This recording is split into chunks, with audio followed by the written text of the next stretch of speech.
food. Step 2 of the loss of nutrients that used to keep us healthy was chemical herbicides. The weed killers that we grow our food in now, the most famous one, of course, was Roundup. Roundup led to the genetically modified crops that were Roundup ready.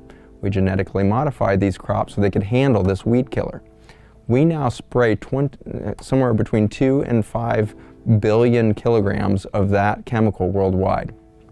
And so with that much toxin in the environment, you have to know that that is playing a role in the loss of nutrient from your food. How does it do that? Glyphosate, the active ingredient in Roundup and almost every other weed killer on the market now, is actually responsible for blocking the pathways within the bacteria of the soil, the plant, and your intestines from making the medicine of food. Let me say that again. The chemical is blocking the ability of the environment, the soil and the bacteria within it, to make the medicinal quality of the food itself. This family of compounds is called alkaloids. The alkaloids are anti-cancer, anti-asthma, anti-allergy, anti-hypertensive, anti-diabetic, antidepressant. I mean, it goes on and on. Every disease epidemic we have right now has an alkaloid within the food chain that treats it. But we put, starting in 1976, this chemical into our food chain that blocks the ability of us to make this stuff in our food. So we are eating kale and superfoods all day long that, if exposed to this chemical, never developed this medicinal quality of our food.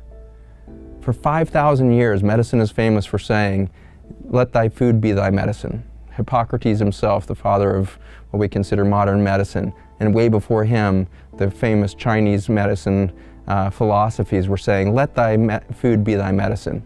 In the last 50 years, we've developed an environment where our food cannot be our medicine anymore. It has been starved, it has been raped of its own nutrients that would be the medicines of the future. We've taken it out of the food chain and we've turned to our pharmaceutical industries to offer those drugs back to us in the form of non-natural chemicals that are then obviously riddled with the side effects that we see every day in clinic. And so what an amazing journey we've had. So how do we get that back? Can we get it back? I think as a consumer, you should know that the very first thing you want to do, if you care for your children, grandchildren, and everybody else on the planet, you need to start talking to your Congress people. You need to start talking to the farmers out there in your environment. You need to start talking to consumers around you and say, we have to band together and demand that we allow our food to become our medicine again. We need to stop spraying these chemicals all over our food, soil, plants, trees. We're now spraying trees to kill them. I mean, it's out of control with the amount of chemical we're spraying around the world right now.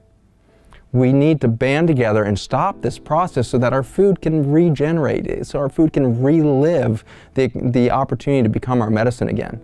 And if we give it the opportunity, it will do it immediately. Mother Earth has programmed into all levels of her the ability to heal, and it will heal. This Earth will heal despite our crazy mistakes.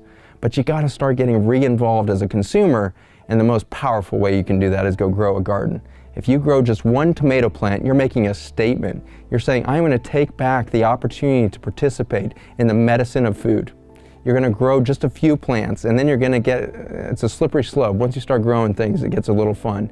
You tell me a kid doesn't like vegetables, I'll just tell you that's a kid who's never grown vegetables. Every kid who grows a plant will eat that food that comes off of it. And so a kid loves vegetables and fruit that he got to participate in, that she got to grow from seed, whatever it is. So get out there, get your family out there, get your grandkids out there, grow them some food, and protest this world.